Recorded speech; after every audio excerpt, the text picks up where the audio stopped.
नमस्कार दोस्तों, RRB NTPC में सिलेक्शन चाहते हैं तो प्रीवियस ईयर क्वेश्चंस को इग्नोर मत करें क्योंकि मैक्सिमम क्वेश्चन रिपीटेड होते हैं।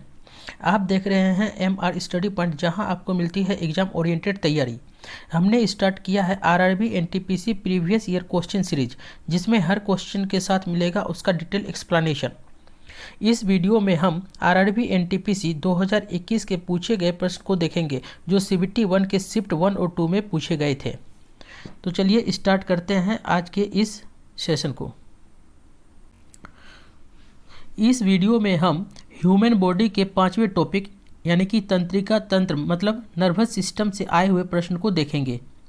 236 नंबर, निम्न में से किस अंग की व्याधियों के निर्धारण के लिए ईईजी इलेक्ट्रोएन्सेफेलोग्राम परीक्षण किया जाता है? ए मस्तिष्क, बी हृदय, सी आमाशय, डी फेफड़े। इसका आंसर ऑप्शन ए मस्तिष्क। इलेक्ट्रोएन्सेफेलोग्राम यानी कि ईईजी तकनीक की मदद से मस्तिष्क की गतिविधियों के आधार पर मानसिक अवस्था के सामान्य और असामान्य स्थिति का पता लगाया जाता है। इसके द्वारा न्यूरॉन्स की इलेक्ट्रिकल गतिविधियों को रिकॉर्ड किया जाता है। 237 अंतर्ग्रंथन यानी कि सिनेप्स वह बिंदु है जिस पर तंत्रिका डैश आवेग गुजरता है। ए एक उपकला कोशिका से दूसरी तक, बी एक न्यूरॉन से दूसरे न्यूरॉन तक, सी एक अंतःस्रावी ग्रंथि से दूसरी तक, डी मस्तिष्क से मेरुरज्जु तक। इसका आंसर ऑप्शन बी एक न्यूरॉन से दूसरे न्यूरॉन तक। अंतर्ग्रंथन यानी कि सिनेप्स कोशिकाओं के बीच कनेक्शन का कार्य करता है जो तंत्रिका आवेगों के संचरण की अनुमति देता है। अंतर्ग्रंथन यानी कि सिनेप्स वह बिंदु है जिस पर तंत्रिका एक न्यूरॉन से दूसरे न्यूरॉन तक आवेग को संचारित करता है, जहां तंत्रिका कोशिकाएं ग्रंथियों और मांसपेशियों की कोशिकाओं के साथ इंटरफेस करती है। 238 श्वसन यानी कि ब्रेथिंग, लार्ज श्रवण यानी कि सॉल्वेशन, कर्माकुंचन, प्रेस्टिलेसिस जैसी अनैच्छिक क्रियाएं डैश द्वारा नियंत्रित होती है। ए मेरुशीर्ष, बी अनुमस्तिष्क, सी प्रमस्तिष्क, डी हाइपोथैलेमस। इसका आंसर ए मेरुशीर्ष। मेरुशीर्ष यानी कि मेडुला ऑब्लांगाटा पश्च मस्तिष्क यानी कि हिंड ब्रेन का वह हिस्सा है जो श्वसन, रक्त वाहिकाओं के कार्य तथा अनैच्छिक जैसे कार्यों को नियंत्रित करता है। 239 न्यूरॉन के किस भाग में सूचना प्राप्त होती है? ए सेल बॉडी, बी तंत्रिका समाप्ति, सी डेंड्राइट, डी एक्सॉन। इसका आंसर ऑप्शन सी डेंड्राइट। तंत्रिका कोशिका यानी कि न्यूरॉन के डेंड्राइट से सूचना प्राप्त होती है। न्यूरॉन कोशिका का कार्य मस्तिष्क से सूचना का आदान प्रदान एवं विश्लेषण करना है। 240 निम्न में से कौन सा भाग प्रकाश को मानव आंख में प्रवेश करने की सुविधा प्रदान करता है? ए रेटिना, बी परिताड़िका, सी कॉर्निया, डी पुतली। इसका आंसर ऑप्शन सी कॉर्निया। मानव नेत्र एक कैमरे की भांति है। इसका लेंस निकाय एक प्रकाश सुग्राही पर्दे जैसे रेटिना या दृष्टिपटल कहते हैं पर प्रतिबिंब बनता है।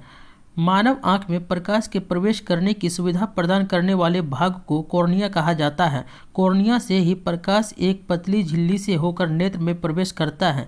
यह आंख की सबसे बाहरी लेंस है जो आंख में प्रकाश के प्रवेश को नियंत्रित करता है। आंख दान करने के संबंध में कॉर्निया का ही दान किया जाता है। 241 निम्न में से कौन सी तंत्रिका तंत्र की मूलभूत संरचनात्मक एवं प्रकार्यात्मक इकाई है? ए नासोपेलेटाइन, बी नेफ्रॉन, सी न्यूरॉन्स, डी नेफ्रिक। इसका आंसर ऑप्शन सी न्यूरॉन्स। प्रेरण संवहन के लिए विशिष्टीकृत कोशिकाओं को तंत्रिका कोशिका यानी कि न्यूरॉन्स कहते हैं। न्यूरॉन्स भ्रूण की एक्टोडर्म से बनती है। ये तंत्रिकीय ऊतक की रचनात्मक एवं क्रियात्मक इकाइयाँ होती है। न्यूरॉन कोशिकाएं शरीर की सबसे लंबी कोशिकाएं होती है। उत्तेजनशीलता एवं संवाहकता इनका विशिष्ट गुण है। 242 निम्न में से कौन सा न्यूरॉन्स का हिस्सा नहीं है? ए कोशिका काय, बी तंत्रिकाक्ष, सी शाखिका, डी शंकु। आंसर डी शंकु। शंकु न्यूरॉन यानी कि तंत्रिका कोशिका का हिस्सा नहीं है। तंत्रिका तंत्र में स्थित एक उत्तेजन्य कोशिका है। इस कोशिका का कार्य मस्तिष्क से सूचना का आदान प्रदान और विश्लेषण करना है। यह कार्य एक विद्युत रासायनिक संकेत के द्वारा होता है।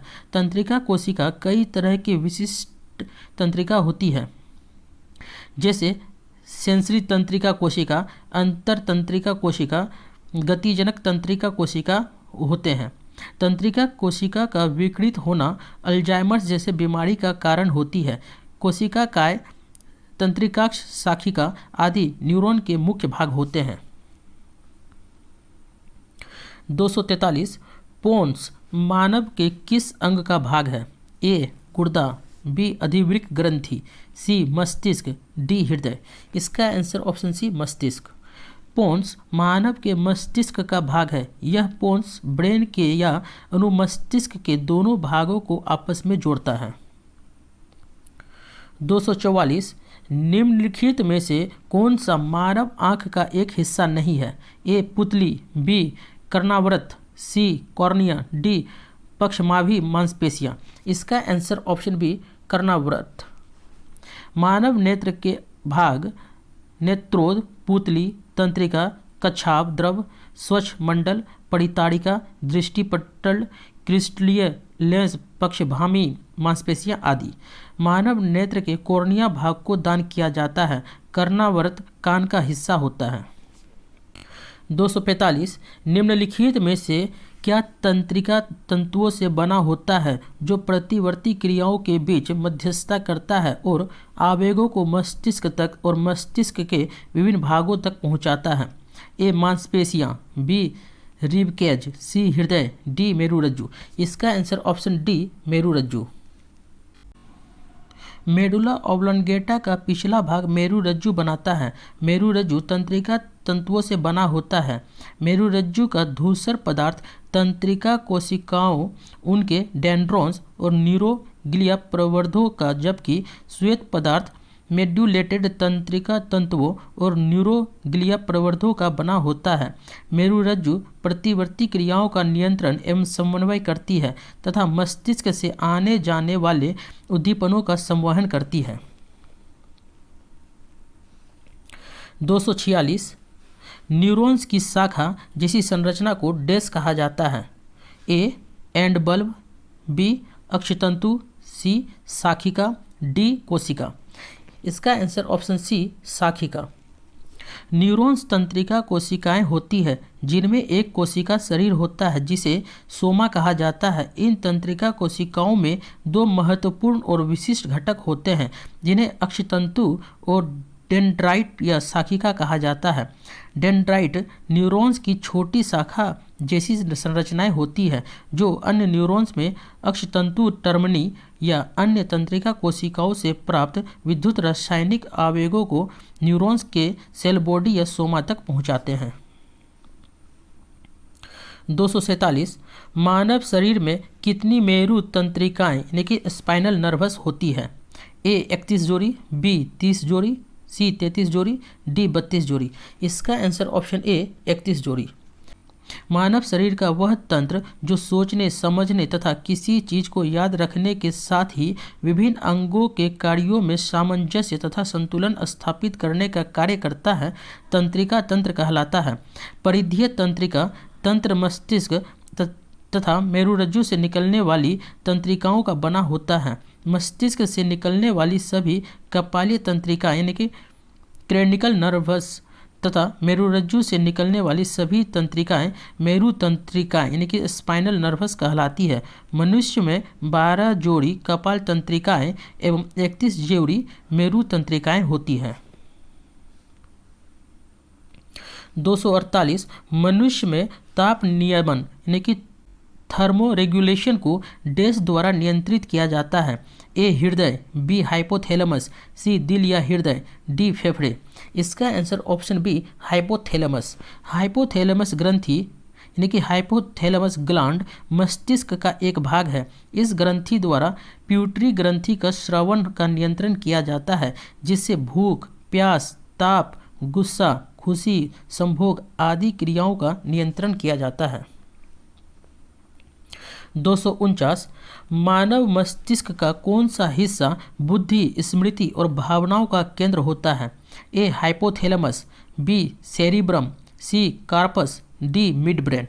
इसका answer option B cerebrum. Cerebrum मस्तिष्क का वह हिस्सा है जो बुद्धि, स्मृति और भावनाओं का केंद्र होता है। इसे प्रोजेनसिल्फान भी कहते हैं। यह मुद्रा, समन्वय, संतुलन, ऐच्छिक पेशियों की गतियों इत्यादि का नियंत्रण करता है। इसका मुख्य कार्य शरीर का संतुलन बनाए रखना है। यह शरीर के ऐच्छिक पेशियों के संकुचन पर नियंत्रण करता है। 250 हमारी आंखों में लेंस का काम है। ए आंखों को ढकना, बी मस्तिष्क को छवियों के संदेश भेजना, सी आंख की फोकस दूरी को बदलना, डी चोट से आंखों की सुरक्षा करना। इसका आंसर ऑप्शन सी आंख की फोकस दूरी को बदलना। हमारी आंखों में लेंस का काम आंख की फोकस दूरी को बदलना होता है। जब किसी वस्तु से चलने वाली प्रकाश की किरणें कॉर्निया पर पहुंचती है तो वो परिवर्तित होकर नेत्र में प्रवेश करती है। इससे रेटिना पर वस्तु का उल्टा प्रतिबिंब बनता है, तब वस्तु हमें सीधी दिखाई देता है। 251 पास की और दूर की वस्तुओं को देखने के लिए मानव आँखों की अनुकूलन की विशेषता को क्या कहते हैं? ए निकट दृष्टि, बी सामंजस्य, सी वयोवृद्ध, डी सुधार। इसका आंसर ऑप्शन बी सामंजस्य। पास की और दूर की वस्तुओं को देखने के लिए मानव आँखों की अनुकूलन की विशेषता को सामंजस्य कहते हैं। निकट दृष्टि दोष आँखों में होने वाला एक ऐसा विकार है जिसमें नज़दीक की वस्तुएं तो साफ साफ दिखाई देती है किंतु दूर की वस्तुएं साफ साफ नहीं दिखाई देती है।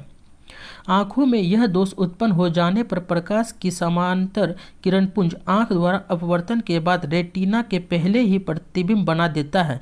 इस कारण दूर की वस्तुओं का प्रतिबिंब स्पष्ट नहीं बनता है।